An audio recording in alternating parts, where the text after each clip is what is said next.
Vedanta limited के shares में लगातार गिरावट जारी है। शेयर में भारी दबाव बना हुआ है और हम देखते हैं कि शेयर के अंदर बिकवाली जारी है। शेयर का भाव जो कि 20 जनवरी 2023 को 341 रुपये का था, वहां से शेयर गिरता हुआ 240 रुपये तक पहुंच चुका है। यानी कि सिर्फ 6 महीने के अंदर शेयर में 100 रुपये की गिरावट देखी गई है।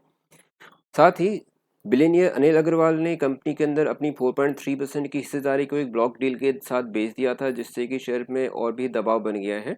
तो आज के इस वीडियो में हम जानेंगे कि क्या शेयर में अभी और गिरावट की संभावनाएं दिखाई देती हैं या फिर शेयर में अब कोई खरीदारी बनती है।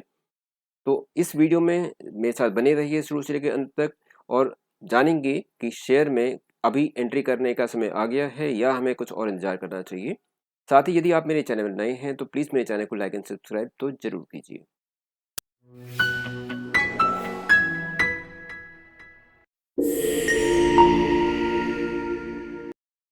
वेदांता लिमिटेड कंपनी एक लार्ज कैप कंपनी है। कंपनी एक डाइवर्सिफाइड नेचर की कंपनी है। कंपनी का business oil and gas minerals में है। कंपनी एनएससी और बीएससी के अंदर रजिस्टर्ड है। कंपनी का मार्केट कैप्चरिंग बहुत बड़ा है। साथ ही वॉल्यूम को अगर देखते हैं तो वॉल्यूम भी कंपनी की बहुत ज़्यादा है। पिछले एक साल के अंदर कंपनी का शेयर का भाव 340 रुपये 75 पैसे से गिरता हुआ 240 रुपये 10 पैसे तक पहुंच चुका है। यानी शेयर में 100 रुपये की गिरावट हमें देखने को मिली है, जो कि सिर्फ 6 महीने के अगर हम देखें कि जो शेयर का भाव 340 रुपये था 20 जनवरी 2023 को, और वहां से गिरता हुआ शेयर 240 रुपये पहुंच चुका है। यानी शेयर में 100 रुपये की एक भारी गिरावट हमें देखने को मिली है सिर्फ 6 महीने के अंदर। शेयर का पी रेशियो है 3.31, अर्निंग पर शेयर है 74.68, शेयर की फेस वैल्यू है 1 रुपये की। कंपनी ने 1:1 का बोनस दिया था जो 2008 के आसपास दिया था, लेकिन अगर हम डिविडेंड को देखें तो कंपनी ने अपने शेयर होल्डर्स को लगातार डिविडेंड दिया है और अभी रिसेंटली कंपनी ने 1850% का डिविडेंड दिया था अपने 1 रुपये की फेस वैल्यू पर।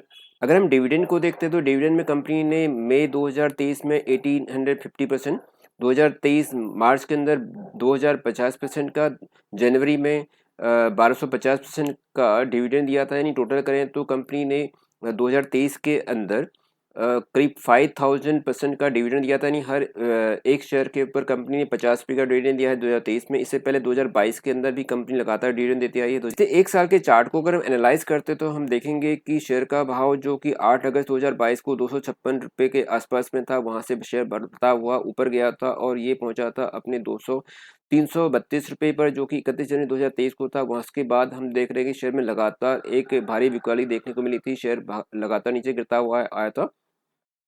एट प्रेजेंट शेयर है 240 रुपये के भाव पर ट्रेड करता हुआ दिखाई देता है। यहाँ अगर हम 50 डीएमए और 200 डीएमए को एनालाइज करते हैं एट इस करंट प्राइस, तो हम पाएंगे कि जो यहाँ पर शेयर का भाव 240 रुपये पर चल रहा है, वहाँ पर 50 डीएमए है 280, जबकि 200 डीएमए है 288.17। यानी कि 50 डीएमए और 200 डीएमए दोनों ही पर शेयर का भाव नीचे चल रहा है। साथ ही अगर क्वार्टर रिजल्ट को हम देखते हैं तो क्वार्टर रिजल्ट में सेल जो है 2023 के मार्च और जून 2023 को देखें तो यहाँ पर भी सेल में एक गिरावट आती हुई दिखाई देती है। शेयर की सेल में कंपनी की जो सेल थी जो मार्च 2023 को 37,930 थी, वो गिर करके 33,733 हो गई है। ऑपरेटिंग प्रॉफिट में भी गिरावट देखी गई है। 9459 जो था 2 मार्च 2023 को था, उसके बाद इसमें गिरावट आई थी और अब ये जो जून का जो क्वार्टर एंड हुआ है वो 6420 है। साथ ही अगर हम दिसंबर 2022 को देखें तो दिसंबर 2022 से और मार्च 2022 में अगर देखें तो यहाँ पर हमें एक बड़ा दिखाई दी थी, लेकिन मार्च और जून में इसमें एक साफ गिरावट देखी गई है। अगर हम ओपीएम को परसेंटेज में देखें तो मार्च 2023 में जो 25% था वो 19% हो गया। इसमें भी एक 6% की गिरावट देखी गई है। आइए एक नज़र डालते हैं शेयर होल्डिंग पैटर्न्स के ऊपर। तो शेयर होल्डिंग पैटर्न्स में प्रोमोटर की हिस्सेदारी 68.11 है। एफआईआईज का इसके अंदर 7.48% की हिस्सेदारी है। डीआईआईज का 9.98% है। गवर्नमेंट का 0.07% है, जबकि पब्लिक का इसके अंदर 14.29% की इसके अंदर हिस्सेदारी है। अदर्स का 0.08% है। अगर हम प्राइस चार्ट को एनालाइज करते हैं तो प्राइस चार्ट में हमें बिल्कुल स्पष्ट दिखाई देता है कि शेयर का जो भाव है वो एक साल के अंदर इसमें 4% गिरावट आई है। 6 महीने के अंदर कंपनी के शेयर में करीब 21% की गिरावट देखने को मिली है। और पिछले 3 महीने में शेयर में करीब-करीब 11.5% की इसमें एक डिक्लाइन हमें देखने को मिलता है। साथ ही पिछले 1 महीने के अंदर भी शेयर में लगातार गिरावट होती हुई दिखाई देती है और शेयर का भाव अपने 12% की गिरावट को दर्ज करता है।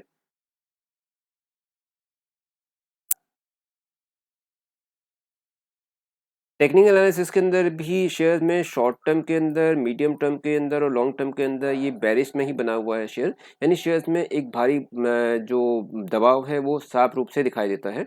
वापस हम आते हैं अपने चार्ट पैटर्न पर। टेक्निकल चार्ट को हम फिर से एक बार एनालाइज करते हैं तो हम पाएंगे कि शेयर में जो एक तेजी थी वो थी 22 जुलाई 2022 को। 22 जुलाई 2022 को शेयर का भाव था 207 रुपये का।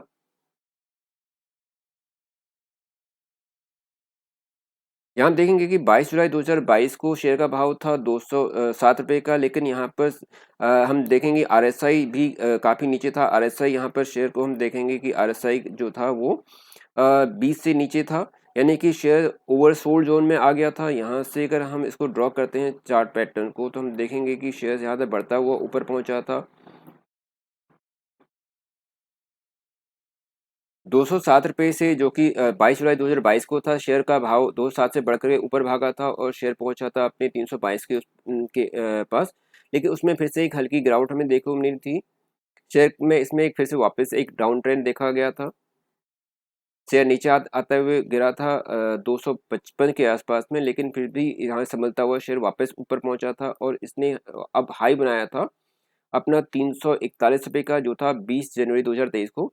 लेकिन सबसे बड़ी प्रॉब्लम हमें यहीं आके दिखाई देती है कि जो शेयर का भाव था 20 जनवरी 2023 के बाद लगातार इसमें गिरावट देखी गई है।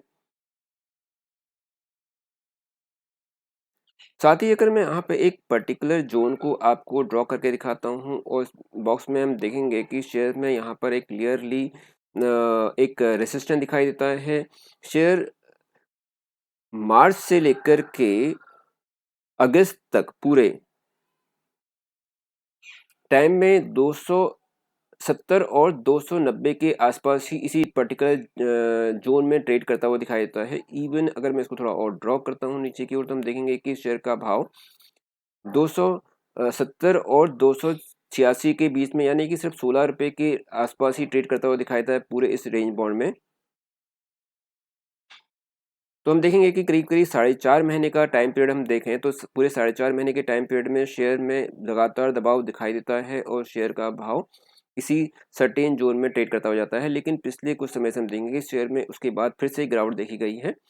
साथ ही आरएसआई को अगर एनालाइज करते हैं तो आरएसआई शेयर गिरता हुआ आरएसआई पहुंच गया है करीब करीब अपने 21 के आसपास में और शेयर वापस एक हैवी ओवरसोल्ड जोन में पहुंच चुका है। इसी ट्रेंड को मैं आपके साथ यहाँ पर शेयर करना चाहता हूँ। मैं यहाँ दिखाता हूँ आपको कि यहाँ पर जो कि 30 जून 2022 के अंदर शेयर का भाव था 207 रुपये का और यहाँ पर अगर आरएसआई को हम देखें तो आरएसआई 20 से नीचे पहुँच गया था। साथ ही यहाँ भी अगर देखें तो यहाँ पर भी जो आरएसआई है वो 20 से नीचे पहुँच गया है। तो क्या इसके अंदर और कोई गिरावट देखने को मिल सकती है या शेयर यहाँ से संभलेगा? तो मेरा मानना है कि क्योंकि आरएसआई काफ़ी नीचे जा चुका है और शेयर ओवरसोल्ड जोन में पहुंच चुका है, तो यहाँ से शेयर में एक अप ट्रेंड आने की संभावना दिखाई देती है। ये हम देखें आरएसआई को तो आरएसआई जो है शेयर का वो काफ़ी ज़्यादा नीचे आ चुका है, यानी शेयर ओवरसोल्ड जोन पे पहुंच चुका है। तो यहाँ से अब इसके अंदर एक अप ट्रेंड आता हुआ हमें दिखाई देगा।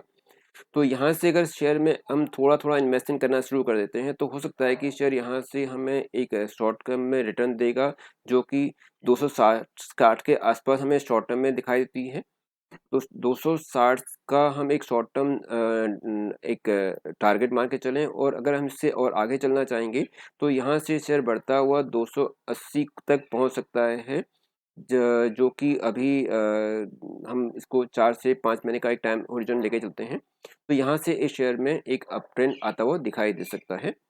तो आप यदि इसमें इन्वेस्टमेंट करना चाहते हैं तो थोड़ा थोड़ा इन्वेस्ट करना शुरू कर दीजिए, क्योंकि एक जो वेदांता लिमिटेड है एक लार्ज कैप कंपनी है। कंपनी ना सिर्फ इंडिया बल्कि south Africa, Namibia, Ireland, Libya और यूएई के अंदर बिजनेस करती है। कंपनी लार्ज कैप में आती है और इसमें अच्छा रिटर्न मिलने की संभावनाएं हमें फ्यूचर में दिखाई देती हैं। दोस्तों यदि आप मेरे चैनल में नए हैं तो प्लीज़ मेरे चैनल को लाइक एंड सब्सक्राइब जरूर कीजिएगा। साथ ही किसी भी शेयर में इन्वेस्टमेंट करने से पहले उस शेयर के बारे में आप पूरी जानकारी कलेक्ट कर लें, तभी उस शेयर में इन्वेस्ट कीजिएगा। Thank you for watching.